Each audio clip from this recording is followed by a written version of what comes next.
carbon and its compound. Now, as we discussed that carbon is an element which shows versatile nature. The symbol of carbon is C and the atomic number is 6. Electronic configuration is 2 and 4. You can see that it has 4 electrons in their outermost shell, and if it loses 4 electrons, there will be 2 electrons and 6 protons, which will not balance the atom. And if it gains 4 electrons, there will be 10 electrons and 6 protons, which is not for the atom's neutrality. So carbon forms covalent bond. Carbon क्या करता है? Carbon forms covalent bond. Carbon क्या बनाएगा? Covalent bond. अच्छा, covalent bond होता क्या है? The bond formed by sharing of electrons. कोई भी बॉन्ड हो, अगर वो शेयरिंग ऑफ इलेक्ट्रॉन से बनता है तो उसे बोला जाएगा कोवैलेंट बॉन्ड. जैसे मान लीजिए आपके पास हाइड्रोजन है, अपने ही भाई हाइड्रोजन से साझा कर लिया और इसने एक बॉन्डिंग बना दी जिसका नाम है H2. दूसरा है ऑक्सीजन, अपने ही भाई ऑक्सीजन से साझा कर लिया और बना दिया. तीसरा है नाइट्रोजन, अपने ही भाई नाइट्रोजन से साझा कर लिया और बना दिया. According to law of octet, किसी भी एटम को स्टेबल होने के लिए आउटर मोस्ट शेल में 8 इलेक्ट्रॉन होना चाहिए. अगर 8 इलेक्ट्रॉन नहीं है तो स्टेबल नहीं. कार्बन कोवैलेंट बॉन्ड इसलिए बनाता है क्योंकि इसका आउटर मोस्ट शेल में 4 इलेक्ट्रॉन है. ना तो ये 4 ले सकता है ना 4 दे सकता है. और यही कारण है कि कार्बन के बहुत सारे compounds, there are approx 5 lakh known compound. कितने हैं? 5 लाख नोन कंपाउंड्स. और as per the idea of the chemist, there are 25 lakh compounds which will be discovered in future. ये बहुत जरूरी हो जाता है कि हमारे पास टोटल 118 एलिमेंट है. इनमें से एक एलिमेंट कार्बन के पास 5 लाख कंपाउंड है और बाकी 117 एलिमेंट के पास मात्र 50,000 कंपाउंड है. ये बहुत नेसेसरी हो जाता है, बहुत इंपॉर्टेंट हो जाता है कि आखिर कार्बन इतने सारे कंपाउंड्स का फॉर्मेशन कैसे करता है. कार्बन इतने सारे कंपाउंड का फॉर्मेशन क्यों करता है? How and why, how carbon forms a lot of compound. Carbon इतने सारे कंपाउंड का फॉर्मेशन कैसे करता है? देखिए, एक गुण होता है जिसे बोला जाता है वर्साटाइल. आपने वर्साटाइल एक्टर के बारे में पढ़ा होगा. वर्साटाइल एक्टर का मतलब होता है उसको किसी भी प्रकार का रोल दे दीजिए, उसको पूरा कर देगा और अच्छे तरीके से करेगा. उसी तरीके से कार्बन एक ऐसा एलिमेंट है जो वर्साटाइल नेचर ऑफ एलिमेंट के रूप में भी काउंट किया जाता है. यही तो कारण है कि 117 मिलकर के 50,000 कंपाउंड भी नहीं बना पा रहे हैं और कार्बन अकेले का 5 लाख कंपाउंड का फॉर्मेशन. क्या कारण होते हैं? उसमें सबसे पहला कारण होता है, उसे बोलते हैं दैट इज कॉल्ड एलोट्रॉफी. कार्बन क्या करता है? एलोट्रॉप्स का फॉर्मेशन करता है. एलोट्रॉप्स का मतलब क्या होता है?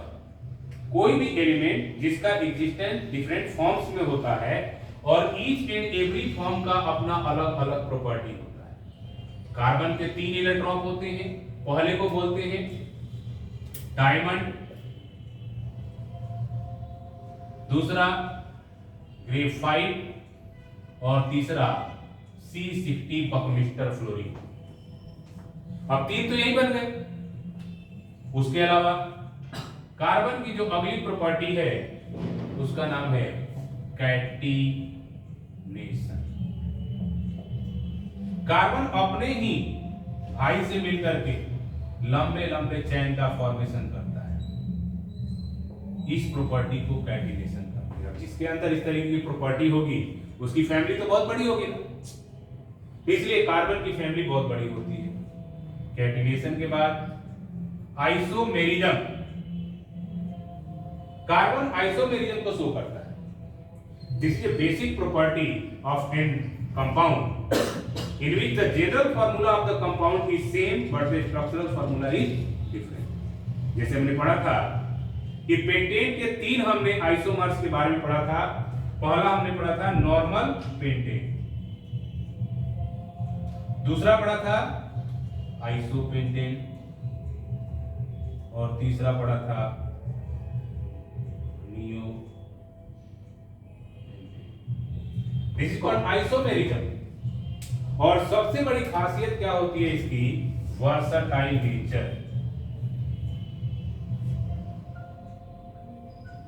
यानी किसी भी टाइप ऑफ एलिमेंट या कंपाउंड से आसानी से जुड़ जाएगा, जिसकी वजह से नंबर ऑफ कंपाउंड्स की संख्या क्या हो जाएगी? ज्यादा हो जाएगी। उसके अलावा फंक्शनल ग्रुप है, उसके अलावा होमोलोगस सीरीज है।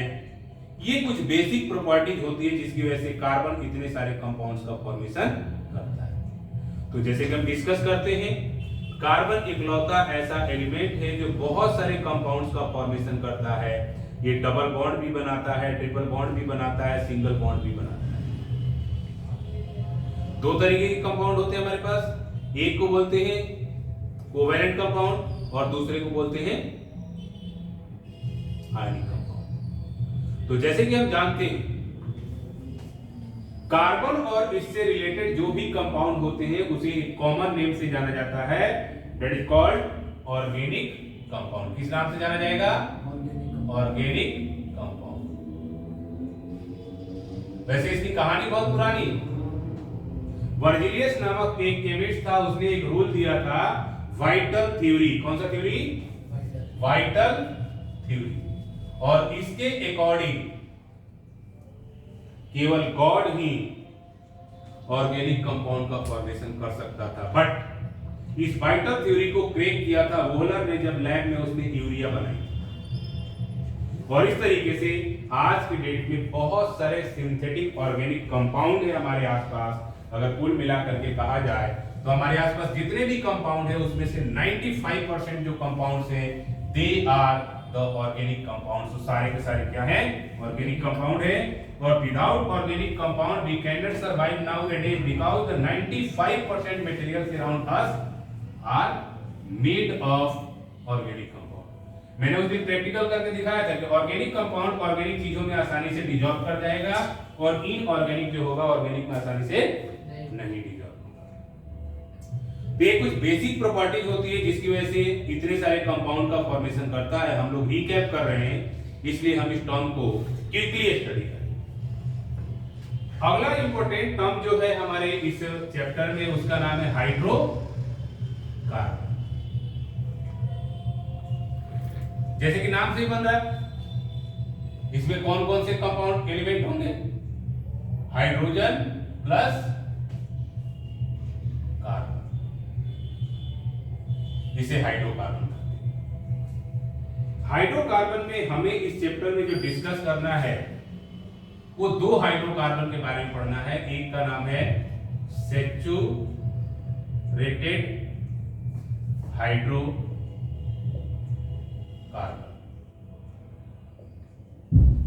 सैचुरेटेड हाइड्रोकार्बन को जनरली किस नाम से जाना जाता है? एल्केन। किस नाम से जाना जाएगा? एल्केन। इसे एक और नाम से जाना जाता है, उसे बोलते हैं पैराफिन। मुंह जैसा होने के कारण इसका नाम पैराफिन। अगर इसका जनरल फार्मूला अगर लेते हैं आप, जनरल फार्मूला, तो आपके पास बनेगा CnH2n+2। इसके बहुत सारे मेंबर्स होते हैं। इसके मेंबर्स के बारे में अगर हम डिस्कस करते हैं तो हमारे पास मीथेन होता है, पहाड़ा सीधा लिख तो meth, eth, prop, but, pent, hex, hept, oct, non. देखिए इसमें सब में क्या लगा देना है? ANE। क्या लगाओगे? ANE, जो एल्केन को रिप्रेजेंट करता है। ANE, ANE, ANE, ANE।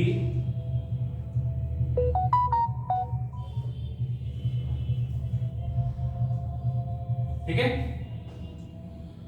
अब देखिए इसका अगर हम फॉर्मूला बनाते हैं तो फॉर्मूला बनेगा CH4, C2H6 डायरेक्ट लिख देते हैं, C3H8, C4H10, C5H12, C6H14, C7H16, C8H18, C9H20 और C10H20। These are the alkanes. इसे सैचुरेटेड हाइड्रोकार्बन कहते हैं। दूसरा अगर हम आते हैं तो हमारे पास मिलता है unsaturated hydrocarbon. Unsaturated hydrocarbon. Unsaturated hydrocarbon के दो पार्ट होते हैं, एक को बोलते हैं एल्कीन। क्या बोलेंगे? एल्कीन। और दूसरे को बोलेंगे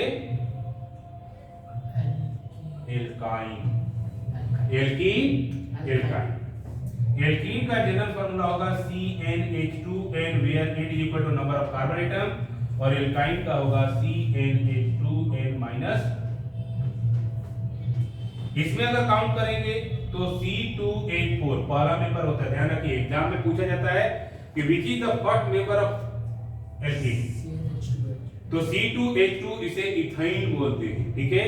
उसी तरीके से क्योंकि मीथेन होता नहीं है, 6C4H8 आगे आप लिख सकते हो। इधर अगर आते हैं तो C2H2 इसे बोलते हैं इथाइन, एसिटिलीन गैस भी बोलते हैं। C3 3 दूना 6 में से 2 गया 4, C4 4 दूना 8 में से 2 गया 6। ये हमारे पास नोमेनक्लेचर होगा।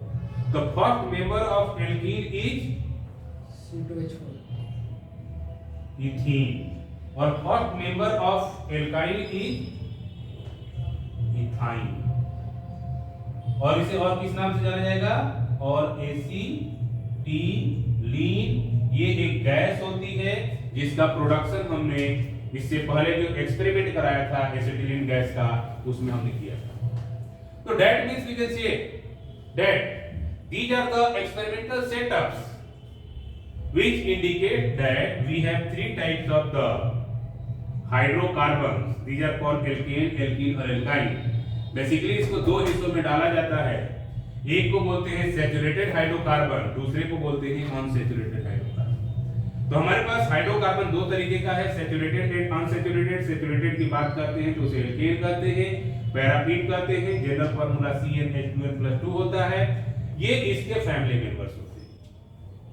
अब देखिए होता क्या है, अगर हम इसे स्टडी करते हैं तो हमारे पास स्ट्रक्चरल फार्मूला कई बार पूछा जाता है।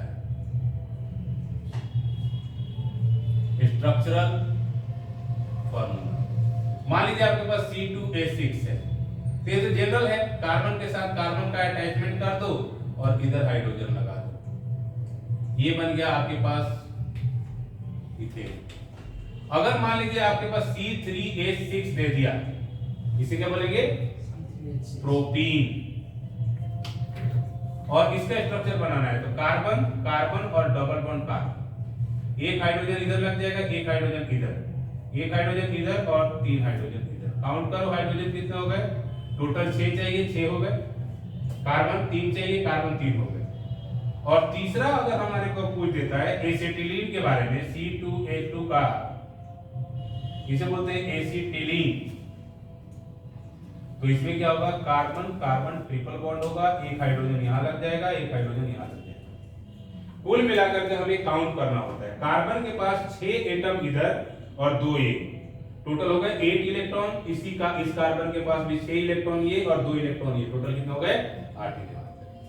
इस तरीके से दैट मींस कॉल्ड, हम इसका स्ट्रक्चरल फार्मूला का भी डेवलपमेंट करते हैं, यानी स्ट्रक्चर्स बनाते हैं।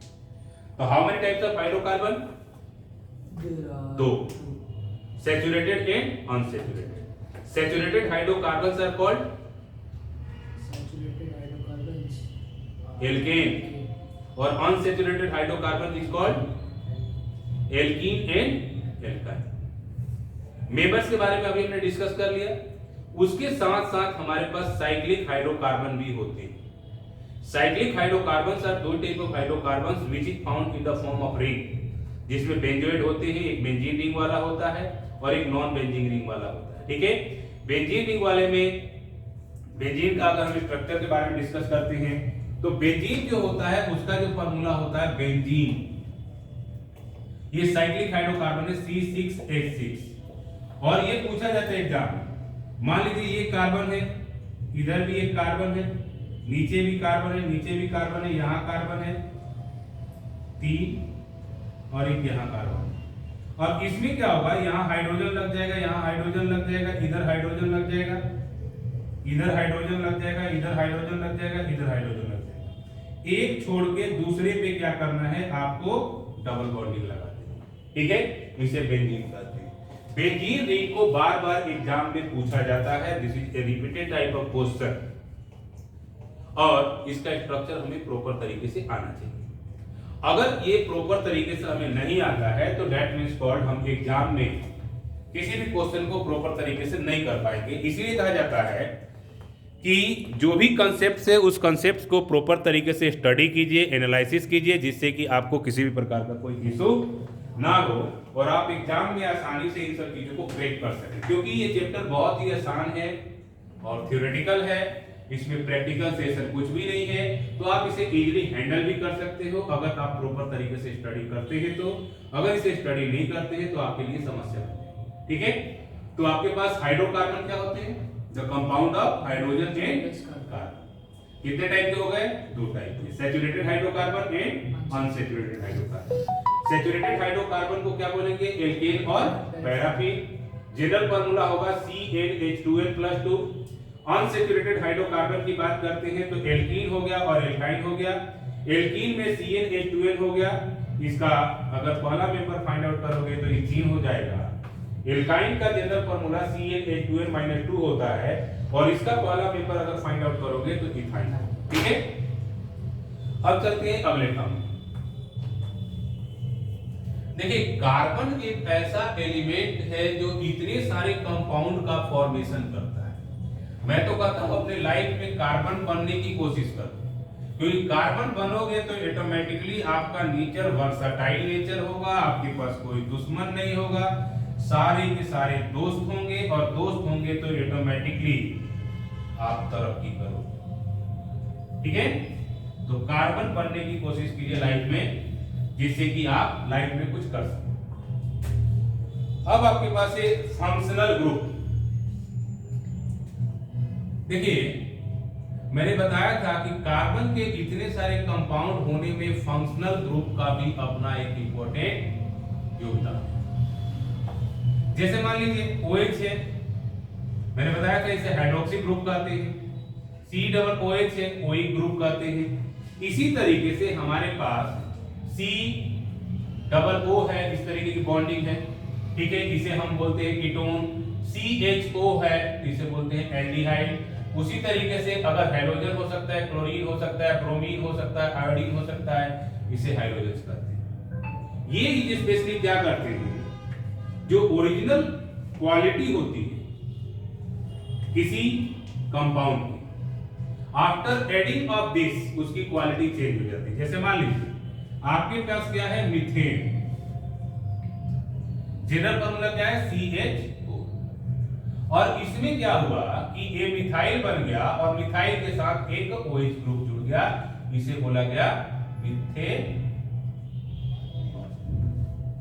चेंज हो गया, ये लिक्विड गैसियस स्टेट में था, ये किस स्टेट में आ गया, लिक्विड स्टेट में आ गया। ठीक है। दूसरा, मान लीजिए आपके पास इथेन है, C2H6, ये इथाइल ग्रुप में आ गया और इसमें एक हाइड्रोक्सी ग्रुप जुड़ गया, ये बन गया इथेनॉल, जो कि एक इंपॉर्टेंट कंपाउंड है कार्बन। अगर मान लीजिए आपके पास ओइक एसिड है, जैसे इथेनोइक एसिड बोलते हैं, इथेनोइक एसिड, इसमें क्या होगा, CH3COOH, ये जुड़ गए। उसी तरीके से अल्डिहाइड, कीटोन और हैलोजेंस में है, तो इसे स्पेशली नाम दिया जाता है functional group. After adding in the organic compound और hydrocarbon, it changes the original property of same type of the hydrocarbon. इसे बोला जाता है functional group. The group of elements और molecules which changes the initial property of the compound is called the functional group। उसे किस नाम से जाना जाएगा, उसे फंक्शनल ग्रुप के नाम से जाना जाएगा। जितने भी एल्केन होते हैं उनका IUPAC नोमेनक्लेचर भी होता है और जनरल नोमेनक्लेचर भी होता है, जिसके बारे में हमने प्रीवियस क्लास में जो 14-15 दिन की क्लास हुई थी लगातार, उसमें हमने डिस्कस भी किया था और स्टडी भी किया था, एनालिसिस भी किया था कि किस तरीके से हम किसी कंपाउंड का नोमेनक्लेचर करेंगे।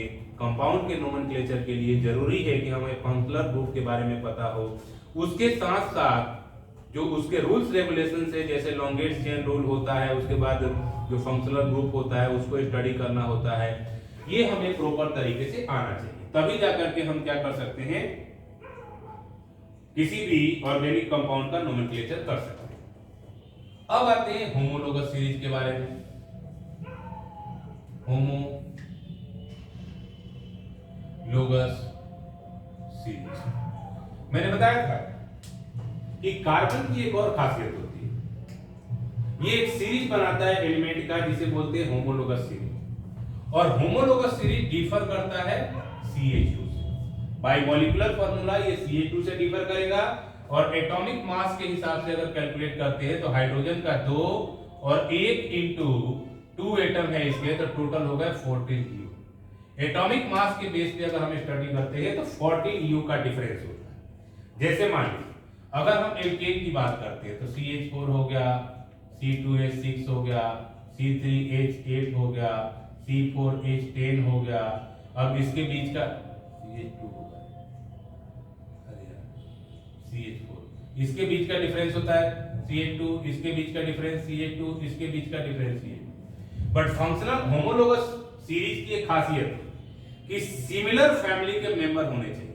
जैसे मान लीजिए अगर अल्कोहल के ग्रुप में हम बात करते हैं तो CH3OH, C2H5OH same member, C3H7OH, C4H9OH, और इसके बीच का अंतर अगर देखेंगे तो CH2, इसके बीच का अंतर देखेंगे तो CH2, इसके बीच का अंतर देखेंगे तो CH2।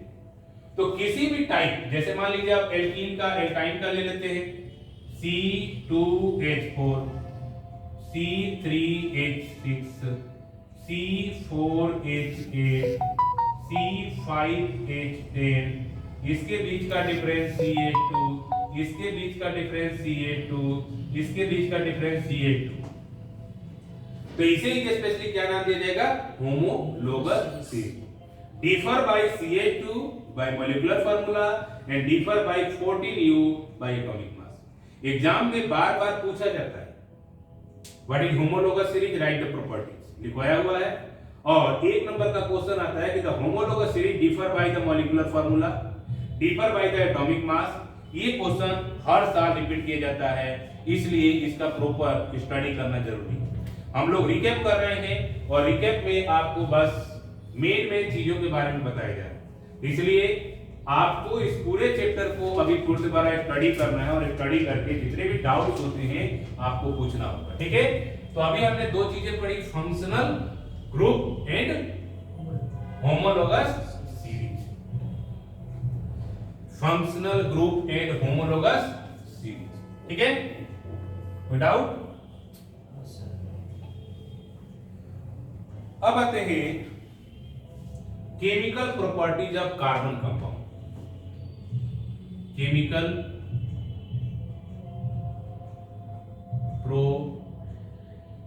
properties of carbon compound. Chemical properties of carbon compound. अब देखिए सबसे पहला होता है कंबशन रिएक्शन।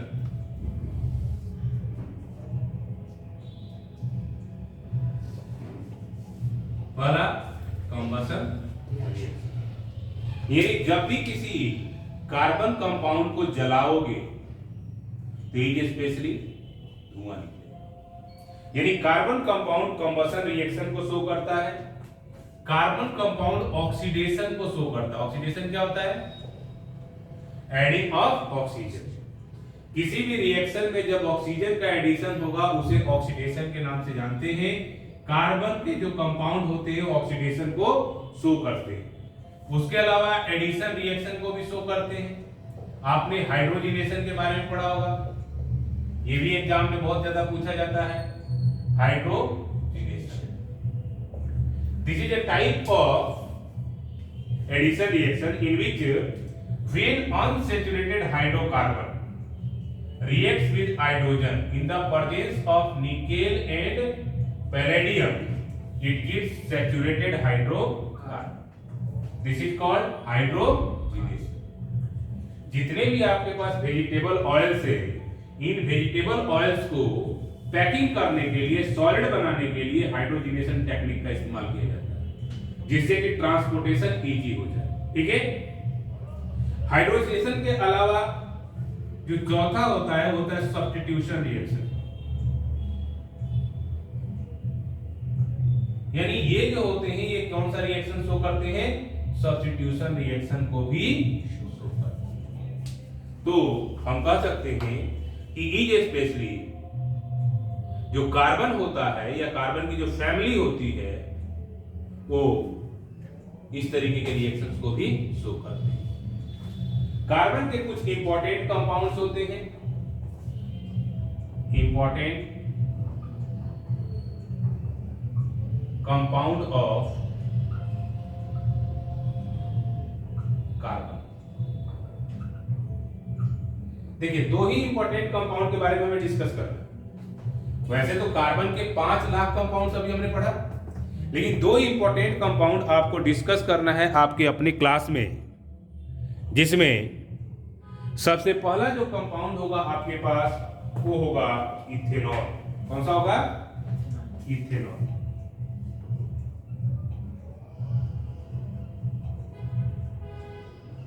C2H5OH, इसे मिथाइल अल्कोहल भी कहते हैं, इसे डी स्पिरिट भी कह सकते हैं। इसके अलावा इसे दारू भी कहा जाता है जनरल भाषा में। बहुत ही इंपॉर्टेंट कंपाउंड है इंडस्ट्रियल बेस के लिए, लेबोरेटरीज वगैरह के लिए, और भी बहुत सारे मटेरियल्स के बनाने में इसका बहुत ज्यादा रोल है और इसका यूटिलाइजेशन किया जाता है। इथेनॉल पहले लेबोरेटरीज वगैरह में आता था, इंडस्ट्रीज वगैरह में आता था, तो लोग क्या करते थे? उसे पी जाते थे। तो इथेनॉल को बचाने के लिए इथेनॉल को डीनेचर किया जाता है। डीनेचर, डीनेचर का मतलब क्या होता है? इसकी ओरिजिनल क्वालिटी को खराब कर देना, जिससे कि लोग पिए। इसमें क्या किया जाता है? मिथेनॉल मिला दिया जाता है। या दूसरा जो होता है वो होता है कॉपर सल्फेट। अब इसको मिलाने के बाद क्या हो जाएगा? वो डीनेचर हो जाएगा। अगर कोई आदमी उसे पीता है तो उसका हार्ट कोगुलेट कर जाएगा, हार्ट का आमलेट बन जाएगा। इसलिए कोई भी इंसान आज की डेट में लेबोरेटरी में जो अल्कोहल होता है इंडस्ट्री में जो अल्कोहल होता है उसका इस्तेमाल नहीं कर सकते। कई बार आपने न्यूज़पेपर में देखा होगा कि 40 लोग देसी शराब पी करके मारे। वो एक्चुअली क्या होता है, इथेनॉल जो होता है वाटर में मिला करके पी जाते हैं, जो कि एक मेजर समस्या। आपने कोरोना में देखा होगा बहुत सारे लोगों ने सैनिटाइजर ही पी लिया था, एक अफवाह फैला दी सैनिटाइजर में अल्कोहल होता है। सैनिटाइजर में अल्कोहल होता है बट वो 40% होता है, वो डेंजरस होता है हमारे लिए। उसमें कॉपर सल्फेट भी मिला हुआ होता है, क्योंकि सैनिटाइजर का कलर देखना आप कॉपर सल्फेट के जैसा दिखाई देता है। और दूसरा जो इंपॉर्टेंट कंपाउंड है उसका नाम है एसिटिक एसिड, जिसे एथेनोइक एसिड के नाम से भी जाना जाता है। एथेनोइक एसिड, इसका फॉर्मूला होता है CH3COOA। ये भी एक इंपॉर्टेंट कंपाउंड है जो एस्टर वगैरह बनाने के रूप में इस्तेमाल किया जाता है। और 3 से 5% सॉल्यूशन जो होता है एसिटिक एसिड का, उसे बोला जाता है विनेगर। और कई बार एसिटिक एसिड को ग्लेशियल एसिटिक एसिड कहा जाता है, क्योंकि ये सर्दी के दिनों में आसानी से जम जाता है, इसलिए इसका नाम क्या रख दिया।